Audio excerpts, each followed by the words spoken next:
Good afternoon, guys. Hello. It's Valentine's Day today, the 14th of February 2019. You had some flowers today, dear? I had 2 bouquets of flowers. One with just roses and one with a beautiful array of flowers. Who bought you them? Some dodgy person. Yeah. Anyway, yeah, so... Okay, as you have probably guessed by the title of this video, I had a call today from my MS nurse with the results of my lumbar puncture. So they extracted several millilitres of spinal fluid on the 1st of February. It's the 14th today, so it's only taken a couple of weeks to get the results. And my results are clear.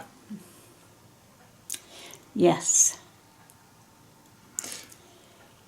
This is exactly what I suspected, actually, because my MRI scans came back clear. So that's why they did the lumbar puncture, to see if that was clear as well, and it is. And she said to me on the phone that in 5 years there should definitely be some kind of inflammation or sort of MS activity. These O bands, I can't remember the name of these things. There should definitely be some sort of results in 5 years suggesting MS, but there's nothing. There's absolutely nothing, is there? No. Now, I actually feel quite pleased about that, and so do you, don't you? We feel quite, I don't know, is hopeful the word? Because it's almost looking like I'm going to be undiagnosed, but there's a little bit of something else that's going to happen before that, because I'm being sent for a second opinion to a professor.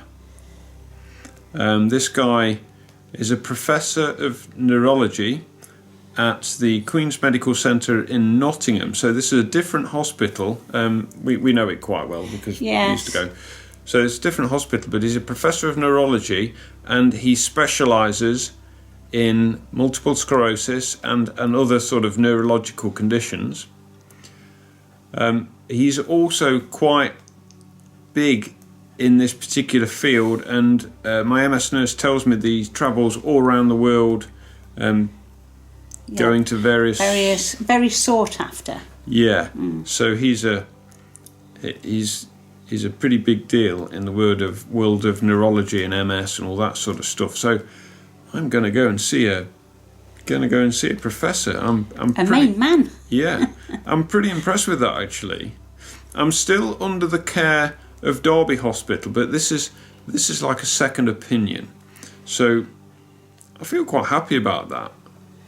Yeah. You know, so the care isn't being transferred to Nottingham. No, it's staying with Derby, only Nottingham for the for the second opinion. That's right. But also, I just want to say that my MS nurse, we chatted about my symptoms, and I present classically with MS symptoms. You know, the numbness, the tingling, the walking problems. In fact, you know, I walk just like someone with MS, basically. And, you know, I've got the hermit sign where I put my neck down. Not all the time, but that sometimes happens. It comes and goes, that does. You know, the burning legs, the nerve pain.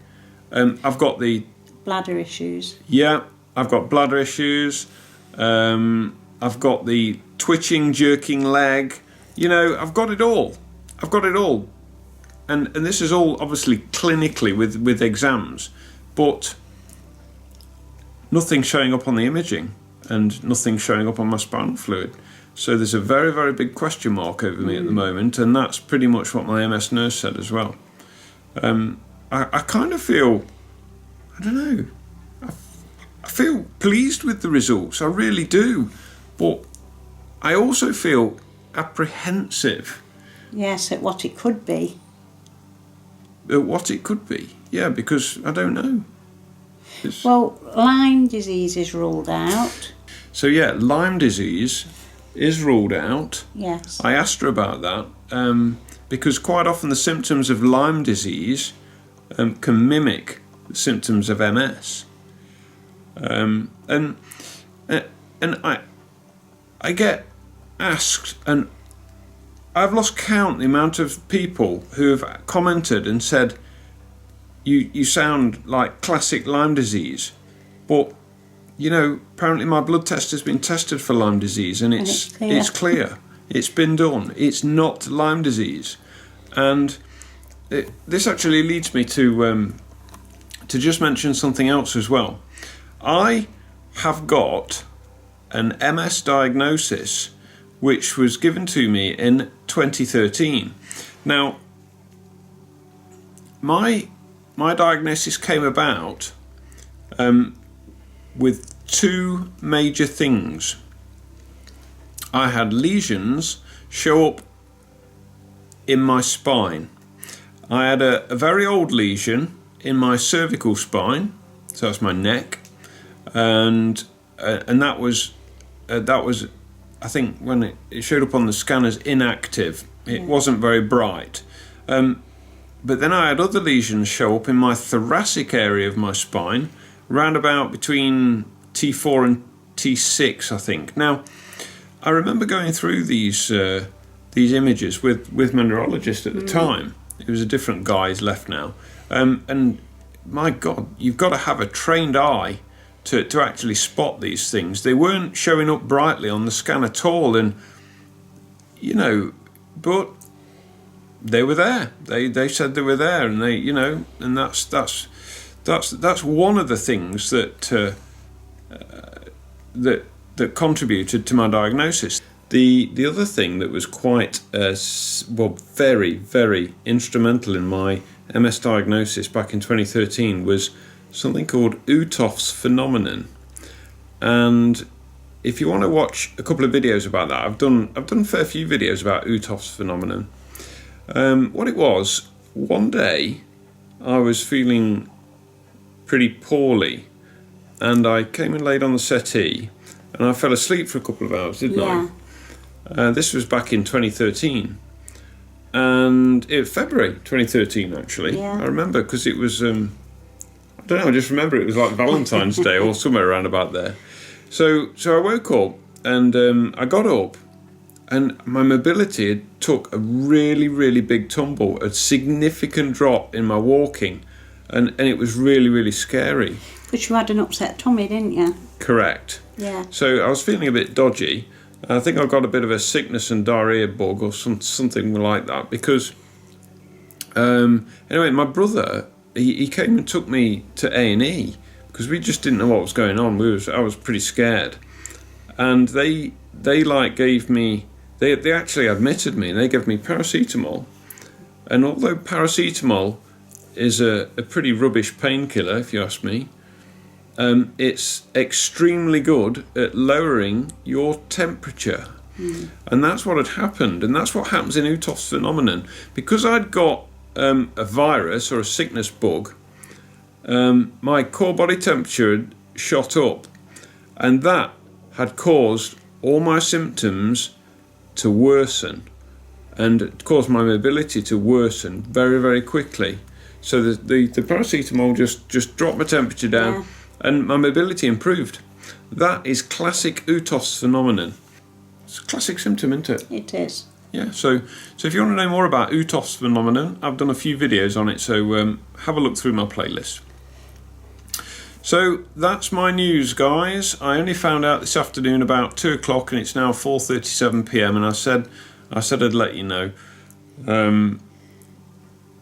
So I'll put this video together and upload it this evening, no doubt. Is there anything else you'd like to add, my dearest? No. I'm just standing with you by your side, and we'll go through this together. So whatever it is you're going to go through, or what you're diagnosed with, you're not alone. Thanks, darling. Okay. I really appreciate it. I've Yeah. got such an awesome wife. She's just absolutely brilliant, aren't you? I try. You're very trying.